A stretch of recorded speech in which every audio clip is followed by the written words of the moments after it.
The best of Money Matters. The Big Story. Welcome to The Big Story. I'm Hongbin Jeong. Now, since the 1st of October last year, foreign registered cars require a vehicle entry permit, or VEP, to enter Malaysia by land from Singapore.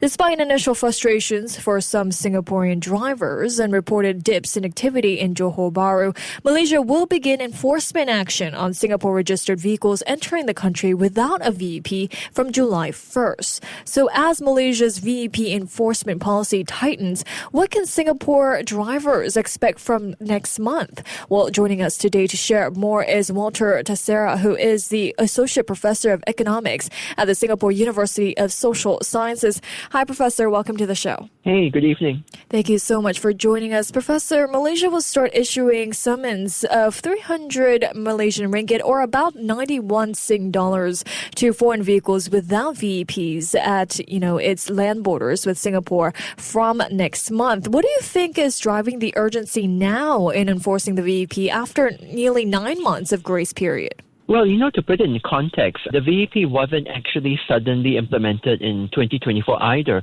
I believe the policy had been in place since 2019, but of course, COVID happened and it was actually pretty slow getting off the ground even before COVID.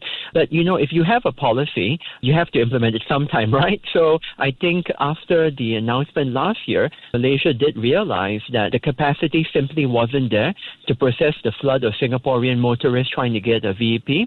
So that's why I think they extended it. And what we've heard is by now, maybe about, 200,000 or so VEPs have been issued, which is nearly about 40%, I think, of our private car population. So I think this is going to go much smoother this time than it was 9 months ago. So that's probably why they're looking at it right now. Okay, but what message does this enforcement send to Singaporean motorists? Well, I think the concept, that basically Malaysia does want to track Singapore motorists entering the country a bit better, and also ensure that they pay for not just using the road, but also any, valid summonses and so on that were issued. I mean, that's a concept which I think both Singapore and Malaysia, Singaporeans and Malaysians can agree is reasonable, right? Just like Singapore also, wants to track and monitor Malaysian vehicles entering. So I think that's fine.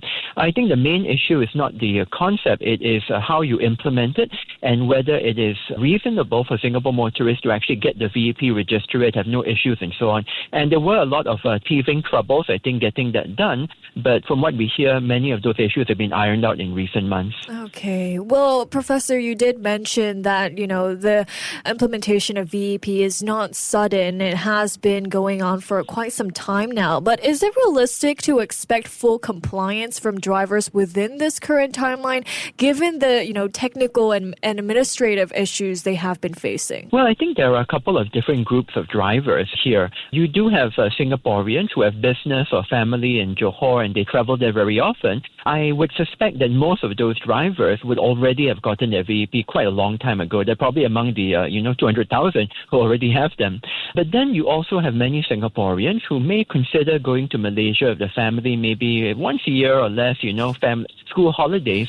And I think a lot of those haven't gotten their VEP yet. And so they would have to consider now, do they want to get their VEP or not, right? Or otherwise, is Malaysia going to be off the travel destination for them in their own cars at least? And finally, you do have a group of Singaporeans who have problems getting the VEP. Some cases it's because, there's an issue with the registration of their vehicle or the previous owner already had a VEP, it wasn't deregistered. So I think that actually has to be worked out quite urgently.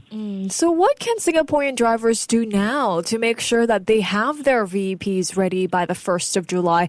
Is there some leeway for vehicles without VEPs? Well, I think on the issue of leeway, that's entirely up to the Malaysian authorities. Of course, they have the right to enforce this as they see fit. So I think we'll have to get closer to the date to see whether there will be any leeway or not. But I think in the meantime, it would be a good idea to basically go through the official channels, register and apply for the VEP. And I believe they've also appointed a local vendor to actually help with that process. One of the early complaints was the only way to get it done or resolve an issue was to go physically to Malaysia, which was an issue for many motorists. But now I believe there is a local vendor to assist with the process as well. Well, Professor, Malaysia has cited over 3.5 1.5 million Malaysian ringgit in unpaid summonses by Singaporean drivers. Do you believe this enforcement will significantly recover that amount? Well, I think I would point out that this is not just a Malaysian problem, it is also a Singaporean problem. There are also, of course, Malaysian motorists who may have unpaid summonses and fines in Singapore and, they may not have paid them up yet.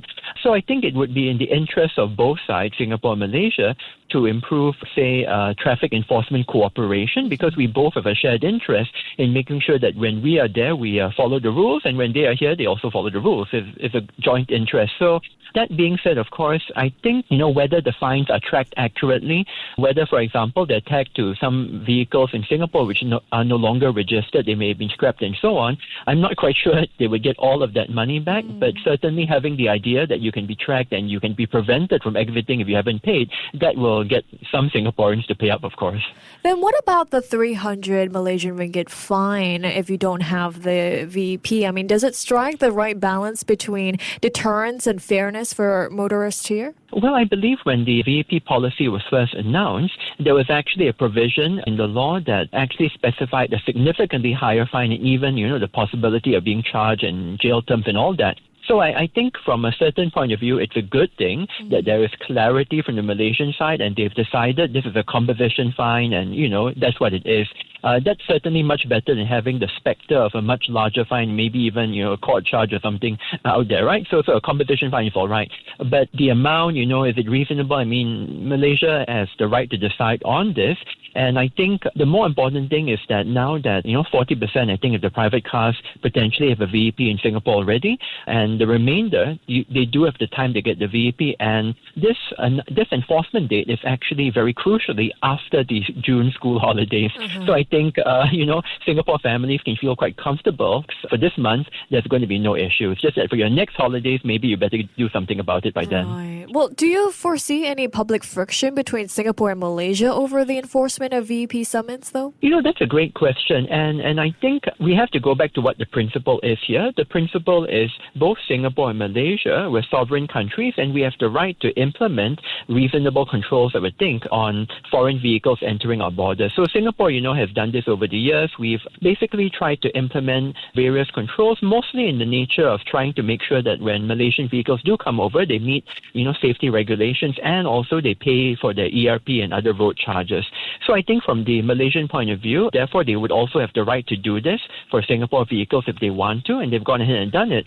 And in terms of, bilateral relations, I think both of us respect each other's rights to basically carry out these regulatory moves to register foreign vehicles as long as, they still ensure that reasonable commerce and tourism and so on, of course, takes place. So I would expect that we would respect their right to do this. And in fact, I think previously, people have asked questions in Parliament about this matter, and I think the government has been quite consistent in saying this is actually a Malaysian affair. It's not our, affair. Right. Yeah. Well, considering the fact that both sides now have implemented some form of foreign vehicle tracking system here, Professor, what do you think is the main reason behind why Malaysia is also following in this direction of tracking foreign vehicles entering the country? I mean, what other reasons are there besides tracking and registration? Well, I think the heart of it is that there is legitimate security and, of course, traffic enforcement, issue that's going on here. You want to know who's entering in case there are any security risks or issues like that. You also, of course, want to make sure people follow the traffic rules. Right. Besides that, there's also the objective, I think, of perhaps recovering costs or tax revenue or taxing foreign vehicles. And I think that's where, for example, the road user charge in Malaysia levies when Singapore vehicles going there comes in. It's an extra charge that Singapore vehicles have to pay for using the roads. Whereas on the Singapore side, our charges are more about ensuring that there's equity. In other words, that Malaysians pay the same amount that Singaporeans would for using our roads because we already pay for ERP and so on. In the long run, though, would there be any long-term economic impact as a result of the VEP, especially for businesses around the causeway in Johor Bahru? Well, I think economic concerns, the harm it did to business, that was a very big factor, I think, in the slow rollout of VEP and in the decision last year to actually delay the enforcement of VEP. Because I believe what happened last year was due to the difficulty that Singaporeans face in getting registered for VEP. When the enforcement policy came out, it was a big shock. People were scrambling to get registered. And due to the uncertainty, a lot of Singaporeans didn't travel to Malaysia, and that definitely harmed the businesses in Malaysia.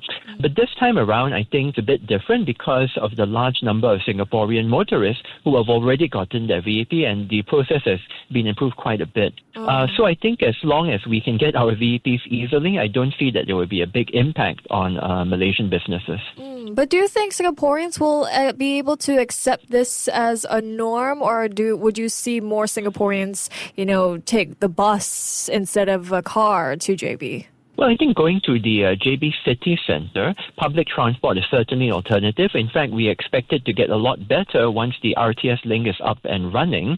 But, once you go beyond the city centre area, that's when having a vehicle will be very useful, because public transport that links, the various towns and attractions in southern Malaysia, it's not really the best. So that's where private vehicle comes in very handy. And of course, many Singaporeans love to shop, and they're going to need a vehicle to carry back everything they want to buy, right? Back to Singapore with. Definitely. And before we let you go here, Professor, looking ahead, how might the VEP enforcement evolve over time? And what do you think drivers personally want to see? Well, I think those of us who have already gotten a VEP, we do recognize there are some issues with how we actually use it on a daily basis. So there are complaints, for example, about the installation location. If you get it mailed to you, you have to install it in your headlamp, and there are concerns about whether it gets degraded, destroyed, or even stolen, and so on. So I think for myself, ideally, what you want to move to in the longer run is a system that just leverages technology without the need to install anything. So, for example, perhaps automatic number plate recognition. That is already a widespread technology that's in use. In fact, Malaysia will be using automatic number plate recognition to enforce traffic speeds on their main highways very soon. So I would hope we can do this in a system that, in a way that doesn't require us to install or add anything to the cars in the future. Right. Well, some great insights from you there. Thank you so much, Professor, for joining me today. Thank you. Thank you. That was Walter Theseira, who is the Associate Professor of Economics at Singapore University of Social Sciences. This has been The Big Story with me, Hongbin Jeong. To listen to more great interviews, download our podcasts at audio.sg or download the audio app. That's AWEDIO, audio at the App Store and Google Play.